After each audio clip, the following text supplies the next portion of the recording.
Hello and welcome back. This is my sixth episode on the Interregnum, what happens between one pope and another. And yesterday I spoke about the College of Cardinals, the Camerlengo, the Dean, the general congregations, particular congregations, some of the ways that there's a little bit of a governance that can happen in the Holy See without a pope. Even as those structures are in place, they're extremely limited on what they can do. Really all they can do are things that absolutely cannot wait until a new pope is elected, and they have to be things typically, again, that are not of major consequence, more housekeeping type, if you will. And today I want to talk about some of the things that just cannot happen without a pope. Before I get into all of that, though, I want to mention something I said yesterday that I think I mentioned a term but did not explain it. And I said something about how the Pope can dispense things of merely ecclesiastical law. And we speak sometimes of things that are ecclesiastical law on the one hand, that is to say, things that are from the church's creation, versus divine law. Divine law are things from God himself.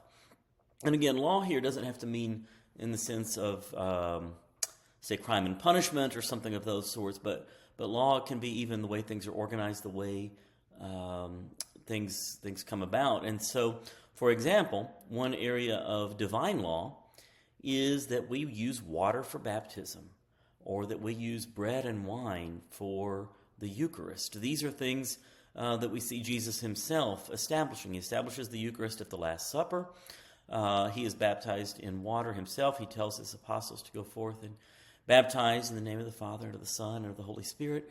And so even the Pope cannot authorize Mass to be celebrated without bread or wine. Even the Pope cannot substitute something instead of water to be used for baptism. So those are areas of divine law. Those are just a couple of examples. But a lot of things, again, some other things of merely ecclesiastical law, that is, they simply think of the church itself, are things that the Pope in normal times can dispense from. All right, so jumping into today's topic, to things that cannot happen without a Pope. And so, again, with the College of Cardinals being so limited on what decisions can be made, what actions can be done from the perspective of governing the church, it's important to talk about some other areas that cannot happen without a pope. One is new bishops cannot be appointed, and bishops cannot be transferred. Those take an action of the pope. Now, it may be that Pope Francis named someone a bishop a month ago, or 2 months ago, or whatever. And it may be that I'm sure this is the case somewhere in the world, I don't know, that bishop that was named by Pope Francis a month or two ago is perhaps scheduled to be installed in his diocese next week, and we still won't have a pope. That can go forward. The installation of the new bishop can happen, assuming everything was lined up ahead of time, right? The announcement, the appointment by the pope, then there's a separate letter that gets sent as well that authorizes the man to be ordained a bishop, and so that could happen, but no new bishop can be named right now while we are without a pope, because that's an action of the pope. He gets a lot of advice. There's a lot of people that are involved in that process and recommending candidates, but ultimately it is the pope that has to decide, and so that can't happen. It also means that current bishops cannot resign.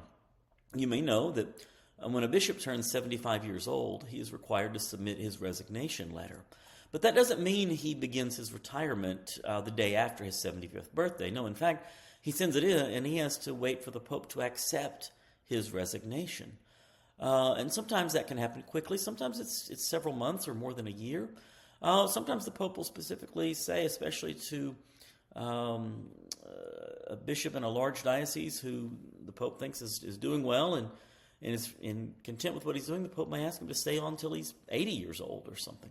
But in many cases, in many dioceses, the bishop's resignation is accepted, a year or maybe less than a year after he submits it. Well, right now, with no pope, that resignation cannot be accepted. Another thing that cannot happen without a pope is no new saints can be canonized. And so this is one that's come up already. There's what would have been the first millennial saint, or probably still will be the first millennial saint, Blessed Carlo Acutis. He was scheduled to be canonized this past Sunday. So I'm recording this actually Monday the 28th. He would have been canonized yesterday, the 27th. But without a pope, there is no canonization of a saint. Now, again, all that, the preparation and everything was there. I would assume as soon as we have a new pope, somebody will come in and one of his first meetings will be, okay, when do we schedule this canonization? But we do have to have a pope for that to happen. Some things that happen without a pope, most heads of Vatican offices lose their position when the Pope dies or when he resigns, as happened in 2013 with Pope Benedict XVI. So there's one very important position in the Vatican called the Secretary of State. He's similar to, say, the Secretary of State of the United States, but actually it's a broader role because Secretary of State for the United States is just foreign affairs. The Vatican Secretary of State does foreign affairs and some kind of internal managing of the rest of the Curia or the Pope's staff there in Rome. And so the Secretary of State loses his job as well as several others. And so you might even hear from time to time the Cardinal Paroline's name is getting thrown around in the news a little bit. If someone's really being accurate, they're not referring to him as the Secretary of State, but as the former Secretary of State, because that's where he is now. One notable exception is something called the Apostolic Penitentiary. And that's the office that handles excommunication, more precisely lifting excommunications. They do a few other things too, but that's one area, practical area. There are certain actions one can do, not very easily usually, that give an automatic excommunication that is, what they say, reserved to the Holy See. So if someone desecrates the Eucharist, is a good example. If you take the host and instead of consuming it, you don't just, even if you just put it in your pocket, I don't think that rises yet to the level of desecration that we're talking about. If you intentionally destroy it, you intentionally spit on it, mutilate it, whatever, that's a horrible offense against the Eucharist and in a sense against the whole believing community that is the church. And so the church provides an automatic excommunication penalty there for most people. Now, if you're under a certain age or lacking mental capabilities, some of the automatic penalties don't apply, and I don't remember all the details on that. But let's just say, if that did apply, let's say in the ordinary course of events, if you've done something like that and you confess it, well, your confessor is supposed to listen to that and say, hey, I can't absolve this right now because you actually excommunicated yourself when you did that. I can help you through this, though. And the confessor can write down the information, mail it over, or even, I think, fax it if he had the information or whatever, sends that to the Apostolic Penitentiary and requests that this excommunication be lifted. And then the response comes back to that priest who can then, hear that person's confession and lift that excommunication, absolve that sin, the whole bit there. And even if it doesn't play out exactly in those steps, it's definitely the Apostolic Penitentiary that's going to be the department, if you will, that's involved in lifting an excommunication of that sort. Well, their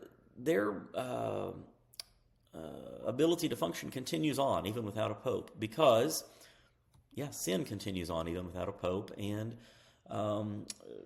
it's important that that mercy in those ways be exercised. Another obvious thing is that bishops in their dioceses continue on. They continue with the full authority as bishops in their dioceses because each bishop in his diocese is a successor to the apostles. He is not simply like the Pope's staff man. He's not simply the guy appointed by, even though the Pope, yes, is the one who appoints him.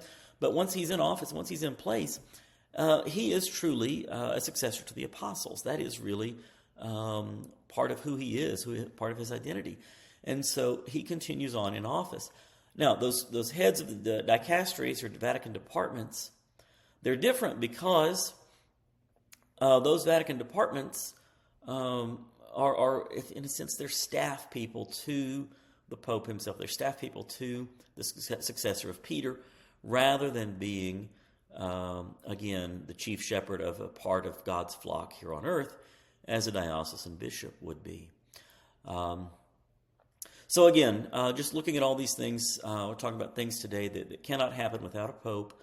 A lot of things in the Holy See just kind of come to a halt, except for those couple of things I mentioned. But at the local level, most of the life of the church continues on. You'll notice, all our parishes had masses this weekend. All of our confession times carried on. If you had a wedding scheduled, that still happened. Baptisms, the whole bit. But again, some of those few areas in terms of governance at the level of the Holy See, at the level of the church in Rome, and looking after things throughout the world, some of those things do get frozen and to get picked up again once we have a new pope. And so, again, I thank you all for listening. One big news item that came out today, Monday, and I'm sure by the time you see this on Tuesday, you will have heard already the conclave's opening date has been announced. That will be May the 7th. So we'll be starting on Wednesday, May the 7th. And so look forward to that, and some definitely exciting times ahead. And so I thank you for watching. Feel free certainly to subscribe and to see other videos. And I hope to make another one for you tomorrow. Thanks a lot. God bless you. Happy Easter.